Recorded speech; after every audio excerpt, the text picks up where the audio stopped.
When my best friend Lizzie and I were 18, we went on our first vacation alone together to London. We were staying at the London Marriott Hotel. The first thing we did upon arrival was of course to get there and drop off all our luggage.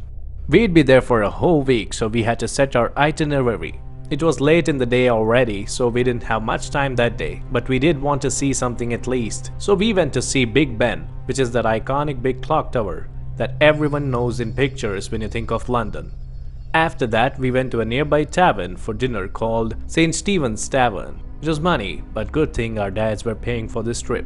After leaving the tavern, it was like 9 o'clock and we were wanting to go out and experience the nightlife. We agreed we'd first have to go back to the hotel and shower and change first. As we were walking, a young attractive man overheard us talking about the nearby bars we were looking at on our phones, and he stopped us.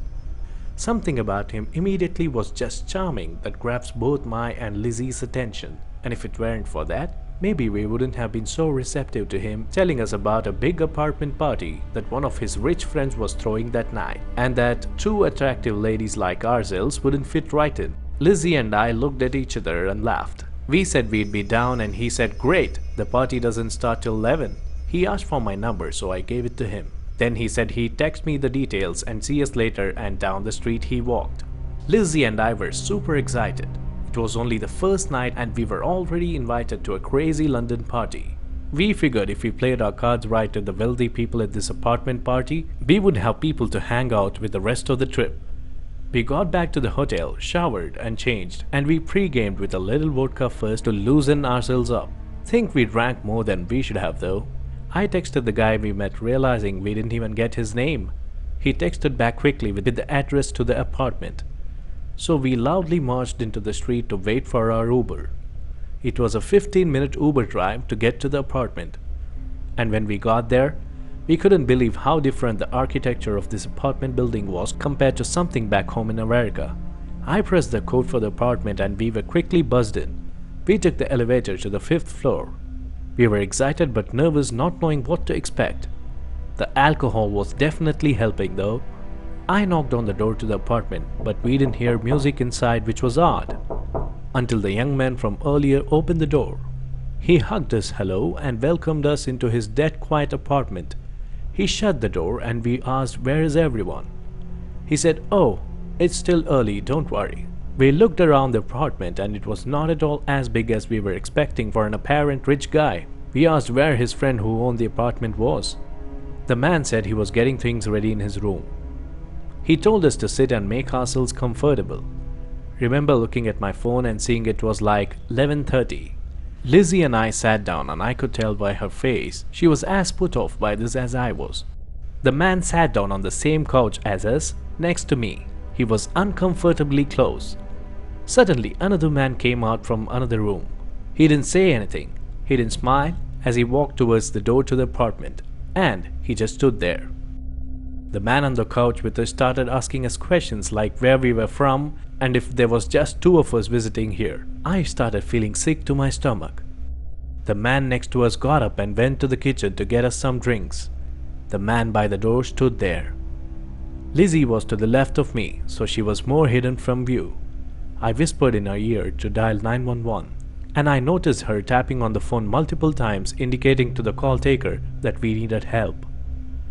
Lizzie then suddenly called out loudly to the man in the kitchen, "This is apartment 5C, right?"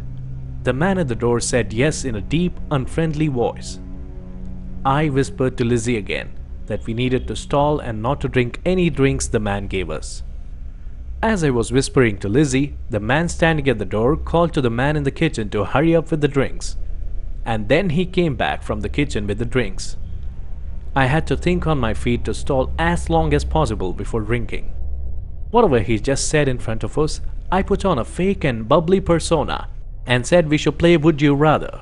I know it sounds juvenile, but I had to think of a game that didn't involve drinking. The man seemed to play along with it, so me and Lizzie started coming up with Would You Rather questions. And he started coming up with some of his own, but he would often suggest we take a sip of our drinks, saying the guest would be there soon and that we needed to loosen up some more. I stalled for as long as I could, saying we already drank a lot, but we'd be down to drink more in a little bit. I remember when things were about to turn really south, the two men looked at each other.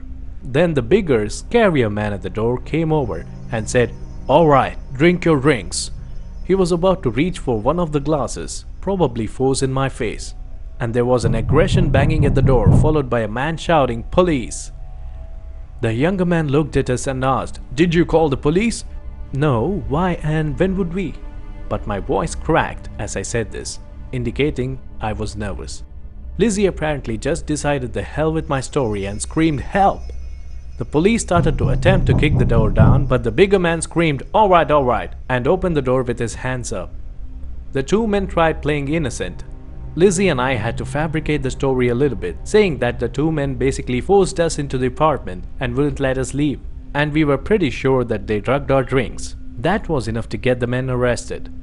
A second police car arrived to escort us to the station for further questioning.